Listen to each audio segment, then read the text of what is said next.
ಉಡುಪಿ ಜಿಲ್ಲೆಯ ಕಾಪು ಪಡುಬಿದ್ರಿ ಪರಿಸರದಲ್ಲಿ ನಿರಂತರವಾಗಿ ಕಳ್ಳತನ ಪ್ರಕರಣಗಳು ನಡೆಯುತ್ತಿರುವುದು ಸಾರ್ವಜನಿಕರ ಆತಂಕಕ್ಕೆ ಕಾರಣವಾಗಿದೆ.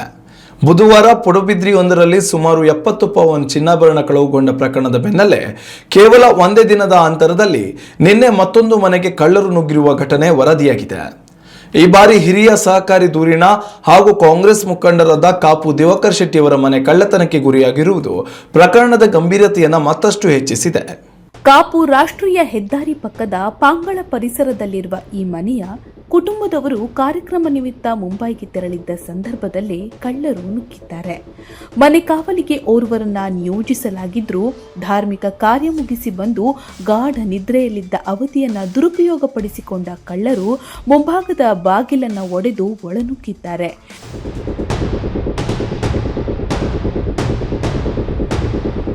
ಕಳ್ಳರು ಮನೆ ಒಳಗೆ ಪ್ರವೇಶಿಸಿದ ಬಳಿಕ ಕಾವಲು ಕಾಯುತ್ತಿದ್ದ ವ್ಯಕ್ತಿಯ ಮೊಬೈಲ್ ಫೋನ್ ಅನ್ನು ದೋಚಿಕೊಂಡಿದ್ದಾರೆ.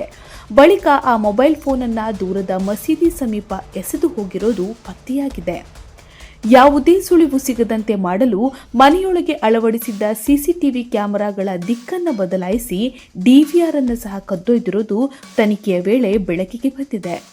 ಘಟನೆ ಬಗ್ಗೆ ಮಾಹಿತಿ ದೊರಕುತ್ತಿದ್ದಂತೆಯೇ ಕಾಪು ಠಾಣಾ ಪೊಲೀಸರು ಸ್ಥಳಕ್ಕೆ ಧಾವಿಸಿ ಪರಿಶೀಲನೆ ನಡೆಸಿದ್ರು.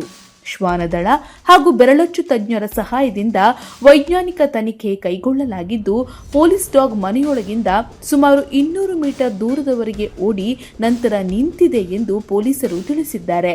ಈ ಮಾರ್ಗದ ಆಧಾರದಲ್ಲಿ ಪೊಲೀಸರು ಅನುಮಾನಾಸ್ಪದ ವ್ಯಕ್ತಿಗಳ ಪತ್ತೆಗೆ ಮುಂದಾಗಿದ್ದಾರೆ.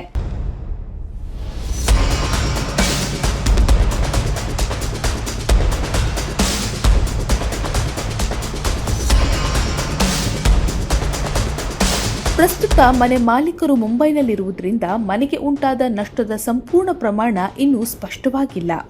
ಮನೆ ಮಾಲೀಕರು ವಾಪಸ್ ಆದ ಬಳಿಕವೇ ಚಿನ್ನಾಭರಣ, ನಗದು ಸೇರಿದಂತೆ ಕಳವುಗೊಂಡ ವಸ್ತುಗಳ ಸಂಪೂರ್ಣ ವಿವರ ಲಭ್ಯವಾಗಲಿದೆ ಎಂದು ಪೊಲೀಸರು ತಿಳಿಸಿದ್ದಾರೆ. ಇನ್ನು ಕಳೆದ ಕೆಲವು ದಿನಗಳಿಂದ ಕಾಪು, ಪಡುಬಿದ್ರಿ, ಉದ್ಯಾವರ ಪರಿಸರದಲ್ಲಿ ಕಳ್ಳತನದ ಪ್ರಕರಣಗಳು ಹೆಚ್ಚುತ್ತಿರುವುದು ಸಾರ್ವಜನಿಕರಲ್ಲಿ ಭಯ ಮೂಡಿಸಿದೆ. ವರ್ಷದ ಹಿಂದೆ ಉದ್ಯಾವರದಲ್ಲಿ ನಡೆದ ಕೋಟ್ಯಂತರ ಮೌಲ್ಯದ ಕಳ್ಳತನ ಪ್ರಕರಣ ಇನ್ನು ಜನರ ಮನಸ್ಸಿನಲ್ಲಿ ತಾಜಾ ಇರುವಾಗಲೇ 2 ದಿನಗಳ ಹಿಂದಷ್ಟೇ ಪಡುಬಿದ್ರಿಯಲ್ಲಿ ಕೋಟ್ಯಾಂತರ ಮೌಲ್ಯದ ಚಿನ್ನಾಭರಣ ಕಳವು ನಡೆದಿತ್ತು. ಇದೀಗ ಮತ್ತೊಂದು ಪ್ರಮುಖ ಕಳ್ಳತನ ನಡೆದಿರುವುದರಿಂದ ಪೊಲೀಸ್ ಪೆಟ್ರೋಲಿಂಗ್ ಹೆಚ್ಚಿಸುವಂತೆ ಹಾಗೂ ಕಳ್ಳರ ಜಾಲವನ್ನ ಭೇದಿಸುವಂತೆ ಸ್ಥಳೀಯರು ಆಗ್ರಹಿಸಿದ್ದಾರೆ. 5 ಗಂಟೆ ಹೇಳುವಾಗ ನನ್ನ ಮೊಬೈಲ್ ಇಲ್ಲ. ಮೊಬೈಲ್ ಬಿಟ್ಟು ನಾನು ಕೆಳಗಡೆ ಬರುವಾಗ ಇಲ್ಲೆಲ್ಲ ಟ್ರೆಜರ್ ಓಪನ್ ಆಗಿದೆ, ಡೋರ್ ಓಪನ್ ಆಗಿದೆ. ನನಗೆ ಯಾರಿಗೆ ಫೋನ್ ಮಾಡಲಿಕ್ಕೆ ಮೊಬೈಲ್ ಇರಲಿಲ್ಲ. ಮತ್ತು ನಾನು ಚಂದ್ರ ಶೆಟ್ಟಿ ಸೈಡ್ನವರಿದ್ದರು, ಅವರನ್ನು ಕರ್ಕೊಂಡು ಬಂದು ಅವ್ರ ಹತ್ರ ಫೋನ್ ಎಲ್ಲ ಮಾಡಿಸಿ ಟ್ರೆಜರ್ ಎಲ್ಲ ಸೀರೆ ಎಲ್ಲ ಚಲ್ಲಪಿಲ್ಲಿ ಆಗಿತ್ತು. ಎದುರು ಬಾಗಿಲು ಮುರಿದಿತ್ತು, ಓಪನ್ ಇತ್ತು.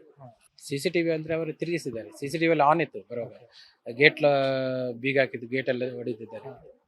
ಒಟ್ಟಾರೆಯಾಗಿ ಈ ಪ್ರಕರಣ ಸಂಬಂಧ ಪೊಲೀಸರು ಪ್ರಕರಣ ದಾಖಲಿಸಿಕೊಂಡಿದ್ದು, ಸುತ್ತಮುತ್ತಲಿನ ಸಿಸಿಟಿವಿ ದೃಶ್ಯಗಳ ಪರಿಶೀಲನೆ, ಮೊಬೈಲ್ ಸಿಗ್ನಲ್ ಮಾಹಿತಿ ಸಂಗ್ರಹ ಸೇರಿದಂತೆ ಎಲ್ಲ ಆಯಾಮಗಳಿಂದ ತನಿಖೆಯನ್ನ ತೀವ್ರಗೊಳಿಸಿದ್ದಾರೆ.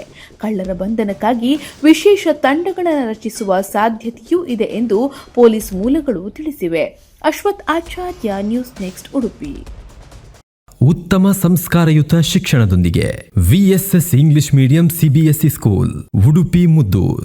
ನರ್ಸರಿಯಿಂದ 10ನೇ ತರಗತಿವರೆಗೆ ಶಿಕ್ಷಣದ ಜೊತೆಗೆ 5ರಿಂದ 10ನೇ ತರಗತಿವರೆಗಿನ ವಿದ್ಯಾರ್ಥಿನಿಯರಿಗೆ ಉತ್ತಮ ಹಾಸ್ಟೆಲ್ ಸೌಲಭ್ಯವೂ ಇದೆ. ನಿಮ್ಮ ಮಕ್ಕಳ ಪ್ರವೇಶಾತಿಗಾಗಿ ಈ ಸಂಖ್ಯೆಗೆ ಕರೆ ಮಾಡಿ.